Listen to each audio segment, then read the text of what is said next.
ඔබට දැන් පෙන්වන්න හදන්නේ අපේ ඇක්වලයිෆ් වතුර ෆිල්ටර් එකේ මඩ ෆිල්ටර් එක සුද්ධ කරන අවස්ථාවක්. අලුත් ෆිල්ටර් මිලදී ගන්න කතා කරන්න මෙන්න මේ නම්බර් එකට 076යි 395යි 77යි 77. එහෙමත් නැත්නම් ඔබට තව හච් නම්බර් එකක් දෙන්නම් 078යි 593යි 77යි 77. ඔය නම්බර් දෙකෙන් කැමති එකකට කතා කරලා ඔබට අලුත් ෆිල්ටර් මිලදී ගන්න පුළුවන්. ඉතින් දැන් පෙන්නන්නම් මඩ ෆිල්ටර් එක කොහොමද සුද්ධ කරන්න කියලා. ඉතින් මේක සුද්ධ කරන්න කලින් ඔයාලා මුලින්ම කරගන්න ඕන දෙයක් තියෙනවා. මේ මඩ ෆිල්ටර් එකට එන වතුර ලයින් එක වහන්න ඕන. අපි ඔබට මේක හයි කරනකොට මෙන්න මේ සිංක් එකේ යටින් තමයි අපි වතුර ලයින් එක ගන්නෙ.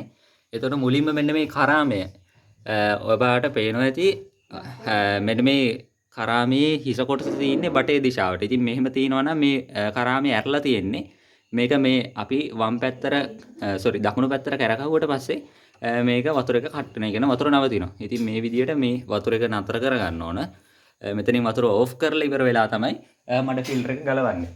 එතකොට මුලින්ම ඔයාලට දෙනවා මෙන්න මේ වගේ මැෂින් එක මෙලදී ගන්නකොට ටූල් එකක්. මේ ටූල් එක පාවිච්චි කරලා තමයි මේ මඩ ෆිල්ටර් එක මුලින්ම බුරුල් කරගන්න ඕන. ඉතින් මේ විදිහට ටූල් එක දාලා මේ උඩින් අල්ලගෙන පොඩ්ඩක් බුරුල් කරගන්න මේ විදිහට. හරිද? මේ විදිහට බුරුල් කරගත්තට පස්සේ ඊට පස්සේ අතේ ගානට බුරුල් වුණාම මේ ටූල් එක අයින් කරලා නැවත මේම උඩින් අල්ලගෙන මේ විදිහට කරකවන්න. හරිද? මේ විදිහට කරකැවුවට පස්සේ මෙන්න මෙහෙම ගලව ගන්න පුළුවන් මේක. ප්‍රවේශමින් මේක ගලව ගන්න. ඊට පස්සේ ඔයාලට බලා ගන්න පුළුවන් මේක ඇතුලේ තියෙනවා මෙන්න මේ මඩ ෆිල්ටර් එක. හරිද? මේක දැන් සාමාන්‍යයෙන් කහ පාට වෙලා තියෙන්නේ. දැන් මීට වඩා කහ පාට වෙනවා. මේක දැන් මම සුද්ධ කළා දවස් දෙකක් තුනක් වගේ වෙන්නේ අපේ ෆිල්ටර් එකේ මේ වීඩියෝ එක කරන්න ඕන නිසා ආයෙ ගලවුවේ. ඉතින් මේක මේ විදිහට ගලවලා දැන් මේ සිංක් එකේ ටැප් එකේ ප්‍රෙෂර් එක හොඳ නම් මේ විදිහට ඇරියාම ප්‍රශ්නයක් නැහැ. ඔයාලට දැන් මේ සිංක් එකේ මේ කැලේ උනම් ගලව ගන්න පුළුවන්. එතකොට හොඳට වතුර ප්‍රෙෂර් එකට එනවා. ඔයාලට පේනවා ඉතින් මේ විදිහට හොඳට ප්‍රෙෂර් වතුර පාරක් එනවා. ඉතින් මෙහෙම ඇඟිල්ල තියලා තව ටිකක් ප්‍රෙෂර් එක වැඩි කරලා මෙන්න මේ විදිහට ෆිල්ටර් එකට වතුර අල්ල මේ හොඳට සුද්ධ කරගන්න ඕන. මේ විදිහට කරකව මේකට වතුර අල්ලන්න. හරිද? එතකොට මේ විදිහට වතුර ඇල්ලුවට පස්සේ මේක දෙපැත්තටම අල්ලන්න. මේ විදිහට වතුර ඇල්ලුවට පස්සේ ඔයාලගේ මේ ෆිල්ටර් එකේ තියෙන මඩ ටික අයින් වෙනවා. හරිද? මෙහෙම මඩ ටික අයින් වෙනවා.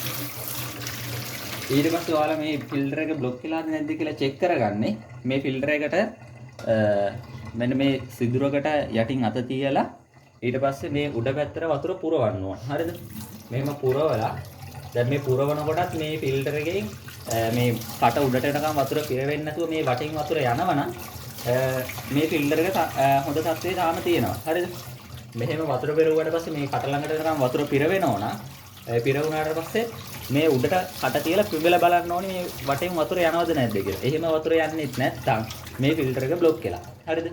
ඉතින් මේ විදියට මේ ෆිල්ටර් එක හොදගෙන ඉවරනාට පස්සේ ආයෙත් අපිට අපේ මඩ ෆිල්ටරේ මේ ප්ලාස්ටික් කොටසට දාගන්න පුළුවන්. මතක තියාගන්න හොඳට මේකට පොල් කොසු බ්‍රෂ් මුකුත් දාලා අතුල්ලන්න හොඳ නැහැ. මොකද එහෙම වුණොත් මේ කෙඳි ගැලවිලා ෆිල්ටර් එක ඇතුළට යනවා. ඒ වුණොත් ෆිල්ටර්ස් බ්ලොක් වෙන්න පුළුවන්. හරිද?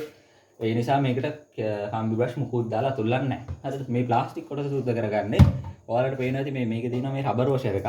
මේක ඕනනම් අපිට මෙහෙම මේ ගලවලා පැත්තකින් තියාගන්න පුළුවන්. නැත්නම් මේක හැලුනොත් වතුර ලීක් කරන්න ගන්න. ඒක මෙහෙම පැත්තකින් තියාගෙන මේක ඇතුළට අත පොඩ්ඩක් දාලා මෙහෙම කලතලා හොදලා මේක ඇතුළේ තියෙන ජරාව කොටස් ටික එළියට සෝදලා අරින්න. හරිද? මේ විදිහට මේක සෝදන්න. සෝදලි වෙලා රබර් වොෂර් එකත් හොදලා මේ විදිහට මේක මේ කට්ටයක් තියෙනවා. අන්නේ කට්ටයට මේ රබර් වොෂර් එක තියන්න. හරිද? නැත්තම් මේ රබර් වොෂර් එක ගලවන්න ඕනි කියලා එකක් නැහැ. මෙහෙම රබර් වොෂර් එකට ඇඟිල්ල තියාගෙන ඕනනම් මේක මෙහෙම සුද්ධ කරලා වතුර ටිකක් දාලා සෝදන්න පුළුවන්. හරිද? මෙහෙම සෝදලි වෙලා ආයිත් මඩ ෆිල්ටර් එක අරගෙන මේ මඩ ෆිල්ටර් එකේ ප්ලාස්ටික් කොපුව ඇතුළට දාන්න මේ විදියට. හරිද? මේක දාද්දි සැලකලිමත් වෙන්න ඕනිය දෙයක් තියෙනවා. මේක මේ ෆිල්ටර් එකේ යට කට්ටයක් තියෙනවා රවුමක් වගේ එකක්. ඔබට මේක වීඩියෝ එකේ පේනවා ඇති.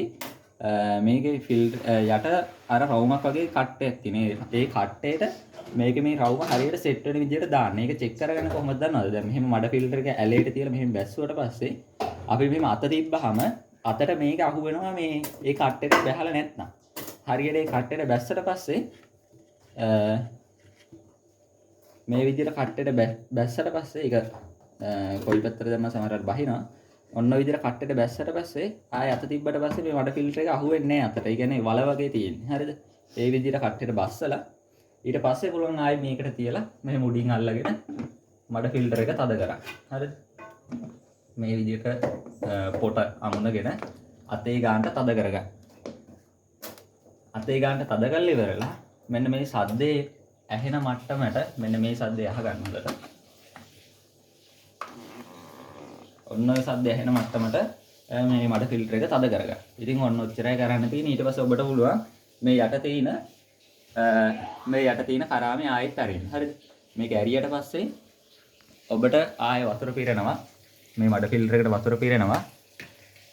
ඊට පස්සේ වතුර පිරුණාට පස්සේ ආයෙත් නැවත අපේ ෆිල්ටර්ස් පද්ධතියට වතුර පිරෙන්න ගන්නවා.